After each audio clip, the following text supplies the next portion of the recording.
Yeah, let's play the clip and then we'll discuss. Well, breaking fuck the news.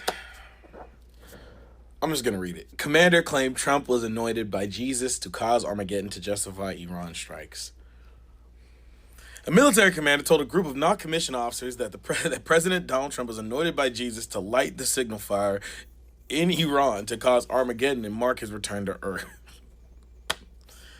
According to a complaint filed with the Religious Freedom Watchdog, the anonymous complaint was provided to the Military Religious Freedom Foundation by one of the NCOs in attendance at the Monday's briefing on behalf of 15 troops, 11 of whom were Christians, 1 Muslim, 1 Jewish, and 2 atheists, and was first reported by freelance journalist Jonathan Larson. The NCO said of the commander, he urged us to tell our troops that this was all a part of God's divine plan, and he specifically referenced numerous citations out of the book of Revelations referring to Armageddon and the imminent return of Jesus Christ.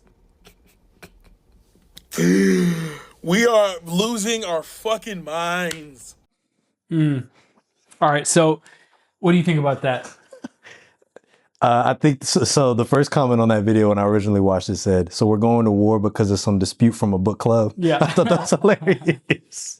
I mean, initially it's very much believable, right? Because we live in a society right now that's pretty steeped in Christian nationalism, and it's very plausible that there's some crazy Christian nationalists within the military. Not plausible; it's almost a guarantee. Now, whether they would say those things and give that messaging to people within the military. Again, it sounds plausible, but I don't know. I mean, it's quite crazy that we're allegedly going to war with a country because their radical religious fundamentalist leaders are oppressing the people, but we also have religious fundamentalist Christians that have consolidated power and are oppressing us here. So that irony is not lost on me. But I don't know. What do you think? Yeah, I think I know a ton of people who would say that shit. Yeah. And so it's like, to me, it's like, yeah, of course. What do you mean? Like, when I first, I heard people talking about this, I was like, this is not a story. Yeah. But apparently it is, right? Because you're not supposed to be conditioned to people believing crazy mythical stories and then using that crazy mythical story to actually go ahead and kill a bunch of people all around the world. To me, I'm like, well, yeah, man, like he anointed David to kill a bunch of people. Why wouldn't he anoint, and not that I think that, but I can understand why they think that. Right. That's their worldvie. Yeah, but it's not supposed to be imposed on American politics in the 21st century. Right. Allegedly, it's not supposed to be. Right. Allegedly. Yeah. And but I do think it's interesting. I did see an article from a guy. What was he go by? The Friendly Atheist on Substack. I think he's got like a decently big channel. He's got like 23,000 subscribers. Okay. Yeah. And so, the Friendly Atheist, he said, before you share that story about how troops were told the Iran war is for Armageddon, read this. And he basically just poked some holes in it, that the primary story came from a guy named Jonathan Larson, who also is a writer on Substack. And the only source, because what people are citing is like 100+ people have come forward. But there's actually only one source for all of those 100 people, and it's the Military Religious Freedom Foundation, which is like a relatively small news organization that does some good work.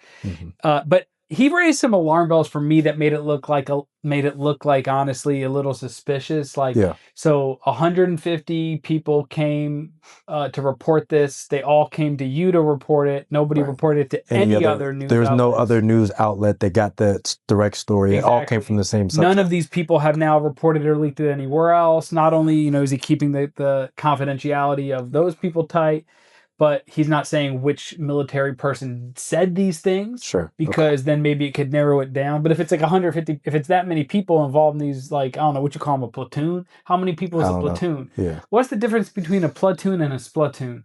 I know one of them is for peeing in or yeah, I don't know, bro. Okay.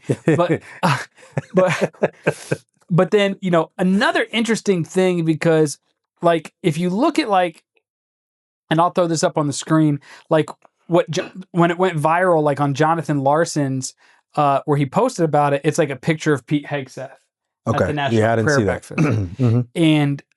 And the story, it kind of ties what these military commanders are saying into Pete Hegseth's connection to Doug Wilson. Yes. his pastor, Yes. who, you know, is a crazy lunatic Christian Certainly is. guy, Yeah.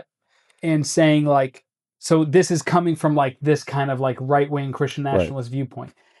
That I got to pump the brakes on that. I agree. Right? Because that Doug Wilson actually has the exact opposite. The theologies are not aligned. So I don't know if you want to break it down. Nah, So you go ahead. So and you can correct me if I'm wrong, but from my understanding, Doug Wilson is a post-millennialist. Yeah. So he believes that we need to make society more Christian, and society will continue to progress in a more Christian direction, and then Jesus will return. Yeah, his definition of Christian. Yes. And so he believes that like we basically need to take over the government. Yes. Establish a theocracy. Essentially. And that from that we can create once we establish a Christian dominated world, that means there's not going to be any wars because we're all going to be under the same banner. And so you have 1,000 years of peace. And after that 1,000 years of peace, that's when Jesus comes back. Yeah. And so the story from this guy is basically saying the opposite. Right. And there's plenty of Christians, I myself was one, that also believed in the premillennial viewpoint, which is basically the more traditional. I think in pop culture, maybe the past 30 years, more people are kind of familiar with this like apocalyptic. Yeah, Left Behind. Yeah, Left Behind series. All that stuff. The Blood Red Moons. This is like the Christian Zionists more so believe that we're going to have Armageddon. There's going to be a big war. There's going to be chaos. Some people believe in a rapture, that the Christians will be taken out before the big Great Tribulation, which is like the worst severe suffering that's ever occurred in the history of humanity. And then, after the 7 years are over, the countries will surround Israel and attack, and then Jesus will come back and save the world and save the day, and then kill all of his enemies. So that's sort of the theology that allegedly these people within the military are saying, that Trump has been anointed by God to hasten the return of Jesus, which is basically causing chaos and war and destruction around the world, innocent lives being killed. They're celebrating that because then Jesus is going to come a little bit faster, which is just insane to think about, right? Yeah. Like, we're willing to sacrifice millions and millions of lives and celebrate death and destruction across the world because Jesus might come back. People they don't think this shit through a little bit more? They honestly, they don't. And, I have learned a lot in the last 2 weeks that has taught me about how to understand the difference, how you can spot the difference between an intelligent person and a dumb person. Okay, you break that down for me. And it's not about how much they know or don't know. Yeah. There are really dumb people who might know more than some really smart people because they're older, further along, et cetera, et cetera. Sure. But that really dumb person is going to soon be outpaced by the really smart person. And here's how you tell that difference. The really smart person constantly interrogates their assumptions. They ask questions. They dig a little bit deeper. They try to understand. They try to poke holes in the way they think. They ask the next question. They ask the next question. Oh, did I steal your thunder? No, I wasn't even doing it. Okay. Yeah, so thank you. Yeah. They ask the next question. So basically, this podcast is for smart people and smart people only. Get out of here if you don't. But dumb people, honestly, they can sound smart. They can have some knowledge, but they don't really ever like challenge themselves. Sure. They don't question themselves. They have a thought, and that thought is enough. Yeah. And it doesn't carry to the next part. Like, they don't say, so if I believe X and X is true, then what does that mean for Y? Yes. There's not many connections being made. And that's what those people are doing, you know? Whereas like somebody like Doug Wilson is at least a little bit more consistent and a little bit more intelligent, in my opinion. Now, he also wants us to go over there and start war with Iran. Yeah. And Pete Hegseth, his little underling does too. Why? Not so that we can spark Armageddon and Jesus will come back. Although, kind of. Yeah, but just not in the same way. They want us to go destroy Islam because we got to get rid of Islam so we can create a Christian culture and a Christian world. Yeah. And, it's interesting because their theology aligns a little bit, not really, but like there are parallels with what I think is the correct way to think about like a theology of the end times, which is not just like waiting on Jesus to come back, but it's actually about like they believe we have to create a Christian world. their understanding what it What means that to have a means. Christian world Yeah. is crazy. And I love David Bentley Hart, the Eastern Orthodox theologian, talks about what a possible Christian future could look like. He says, if there is to be any such thing as a possible Christian future, it has to look like a generous cosmopolitanism, right?